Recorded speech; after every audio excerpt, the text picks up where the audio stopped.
Hey guys, welcome to another episode of LJ's Garage. This one's going to be a little bit of a voiceover. So I wanted to touch on two things that you could do that are really affordable and easy to do to upgrade your headlight system. So the first thing is I found this Maguire's kit. I wasn't a huge fan, so I'm not going to say that I wholeheartedly recommend it, but it's not too bad. It did go on a little bit thick and I wasn't too happy with how the coats dried. I feel like the first coat was great, but the second coat probably wasn't needed or I did something wrong. But all you ended up needing to do was just do a little scrubby dub dub, scrub a dub dub, and I sped this up so you guys aren't bored, but pretty much just tape off the outside so that you're not getting any scuffs on your paint or any of the chrome around your trim, all that good stuff. Then the next thing that you're gonna do is just go ahead and polish it up.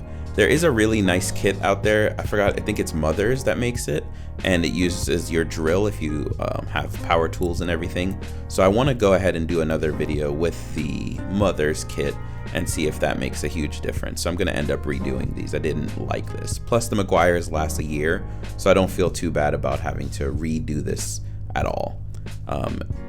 Amazon is the way to go though. You can get these pretty cheap, but then after that, you just go ahead and spray the clear coat on, and then let that dry for about 3 to 5 minutes, and then you do the other side, and then yeah, once it dries, it looks pretty decent. Like I said, the second coat ended up making it too thick, so I might have just done a lot of overspray, and you can see the results here after the 2 coats.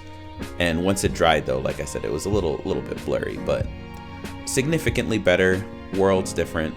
And then now we move on to the headlights. I got these from Auxito. They sent these over to me, and they do actually fit my buddy's car, so I went ahead and upgraded him to these nice LED lights. Pretty nice little kit.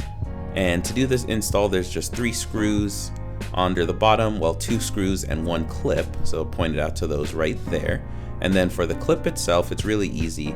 All you do is you just put a flat head in the middle, pop the center out, and then the whole thing will come right out.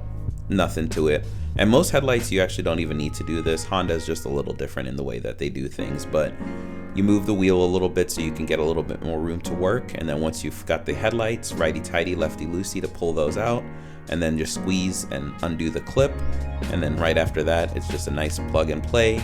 I didn't film me putting the zip ties, but I did use some zip ties to make sure that the wires aren't dangling around there too much or anything like that. But same thing, righty-tighty, lefty-loosey. Just give that a little twist and it'll fit right into that spot. And then just like that, you put everything back together, get the fender liner back in, put your 2 screws and your little rivet guy back in, or the little clip, whatever you guys want to call that. But just like that, you're done. And let me show you guys what the new headlights look like. Ow, that's pretty damn bright. But with the clear coat resurfaced on the headlights, they're all restored. And the LED bulbs, now we've got some pretty nice light output, and you guys can see what they look like, old versus new. I'll go ahead and remove that tape, and then we'll go ahead and take it for a drive. You can see here, look at that reflection. Right side is the new, left side is the old, and then look at it on the garage. These clips are pretty much on the same street. I know that the spotlights are on, street lights, so ignore that. But with that aside, you can see that there's a pretty good difference in the headlight output. So I do recommend these, and they're a nice little upgrade, very affordable, pretty fair price, and very nice packaging. So thank you guys for checking out another video, and if you have any questions, comments, concerns, be sure to drop something in the comment section. Otherwise, I will see you guys on the next episode. Peace.